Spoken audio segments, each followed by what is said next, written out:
So we discussed the other day how Ron DeSantis passed a very, very strict anti-immigration law. And this led to a backlash. There's nothing else you can call it. You have people who are hardworking people who are just trying to do good by their families, who work various construction jobs or gardening jobs or whatever. There's a trucking jobs. There's a long list of these jobs that these people hold.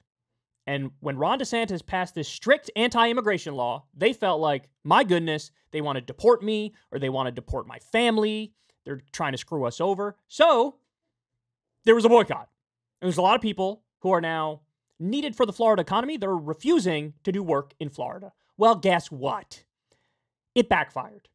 In the same way, mind you, that Alabama a few years back, I want to say 5 years or so ago, maybe 10 years or so ago, they passed a strict anti-immigration law. They had to repeal it. Why? Because all the farm workers dipped. All the farm workers dipped, and they tried to hire other people to do the farm work. They couldn't do it. And so they needed the immigrant labor in order to keep the economy functioning. So here we go, in raw story. Republicans literally beg migrants not to leave Florida over DeSantis anti-immigration law. Talk about a 180. Florida Republicans on Monday met with migrants to urge them not to leave the state in the wake of a new anti-immigration law that is sparking boycotts of the state. An NPR analysis determined that the law signed by Governor Ron DeSantis limits social services for undocumented immigrants, allocates millions more tax dollars to expand DeSantis' migrant relocation program, invalidates driver's licenses issued to undocumented people by other states. By the way, yeah, how many truckers are now not going to come to your state as a result of that? People who are necessary for commerce. And requires hospitals that get Medicaid dollars to ask for a patient's immigration status. Jesus Christ, man. On Monday, State Representative Alina Garcia and Rick Roth spoke at an event advising migrants on the impacts of SB 1718. Video of the event was obtained by Thomas Kennedy of the Democratic National Committee. Quote, "This bill is 100% supposed to scare you," Roth told the group. "I'm a farmer, and the farmers are mad as hell. We are losing employees. They are already starting to move to Georgia and other states. Quote, it's urgent that you talk to all of your people and convince them that you have resources, state representatives, and other people that can explain the bill to you," he continued. "This bill is basically to scare people from coming to the state of Florida," she insisted. I think that it's done on purpose. This bill really doesn't have any teeth." So I'm not going to play the videos for you because the sound quality is terrible, but it's exactly as it's described here. So this tweet says, "Got footage from inside this event. They admit the bill is 100% meant to scare immigrants and beg the crowd to urgently convince your people to not leave Florida since folks in the agriculture industry are mad workers are leaving. The hypocrisy is so brazen and disgusting. The Republicans are getting nervous about the community backlash to their voting for DeSantis' anti-immigrant law. They are hosting this event to lie and spin. Folks should go and make sure these politicians hear from people who are angry about the damage they have done."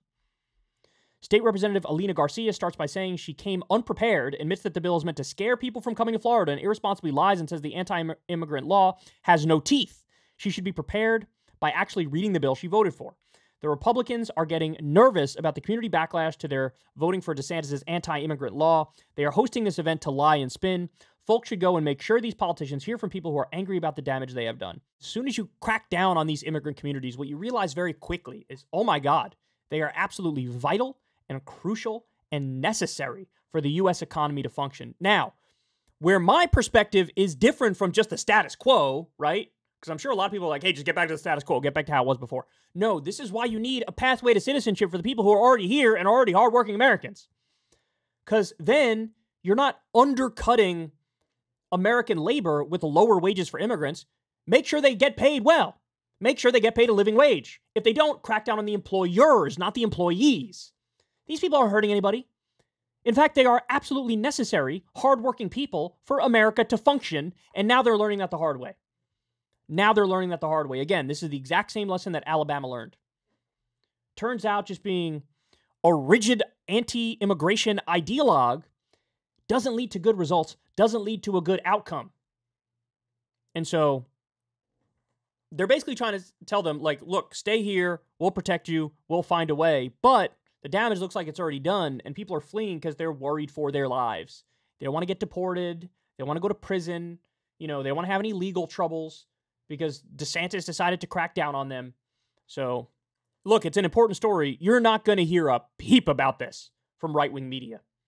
They will not tell you that it's other Republicans who are now like, oh my God, what have we done? This was a terrible mistake. This was a terrible mistake. I'm losing money.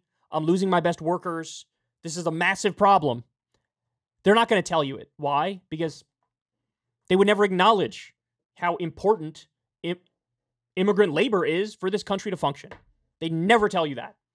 Because from their perspective, oh, they're all leeches and parasites and moochers just sucking the teat of the system dry.